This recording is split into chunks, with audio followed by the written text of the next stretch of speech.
ஆனா மேக்ஸ் பொறுத்த வரைக்கும் மட்டும் சிலபஸை ஃபாலோ பண்ண வேண்டாம். ஸோ சிலபஸை ஃபாலோ பண்ண வேண்டாம் அப்படின்னு சொல்லியிருந்தேன். ரைட், என்ன காரணம் அப்படிங்கிறது பார்ப்போம். 10 டாபிக் இருக்கு ஆப்டிடியூட் பொறுத்த வரைக்கும். ரீசனிங் பொறுத்த வரைக்கும் 6 டாபிக். நீங்க சிலபஸ்ல இருக்கிற டாபிக்கை மட்டும் நிறைய பேர் பண்ணக்கூடிய தப்பு அதுதான். ரைட், அதனால எப்படி ப்ரிப்பேர் பண்ணணும் அப்படிங்கறது தெரிஞ்சுக்கோங்க. இதெல்லாம் படிக்கணும் ஃபுல் மார்க் ஸ்கோர் பண்றதுக்கு அப்படிங்கறத தெரிஞ்சுக்கோங்க. ரைட், சிலபஸ்ல இருக்கிறத மட்டுமே நம்ம படிச்சுட்டு போகணும் அப்படின்னா 25 கேள்வியை நம்மளால ஆன்சர் கண்டிப்பா பண்ண முடியாது.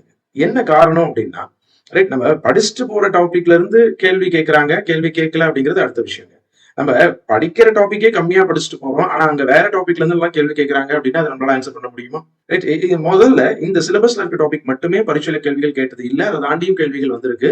சார், அப்ப நான் வந்து 6வதுல இருந்து 10வது வரைக்கும் இருக்கக்கூடிய ஸ்கூல் புக்ஸ் எல்லாமே படிக்கணுமா அப்படின்னா தயவு செய்து அந்த ஒரு தப்பை பண்ணிட வேண்டாம். நான் கொடுத்திருக்க எந்த டாபிக்குமே எக்ஸாம்ல கேள்வி கேட்காம கொடுத்தது கிடையாது. எல்லாமே எக்ஸாம்ல கேட்டது தாங்க. நீங்க ஒரு கேள்வி கூட மிஸ் பண்ணக்கூடாதுங்கிறதுக்காக இது எல்லாமே பார்க்கணும்.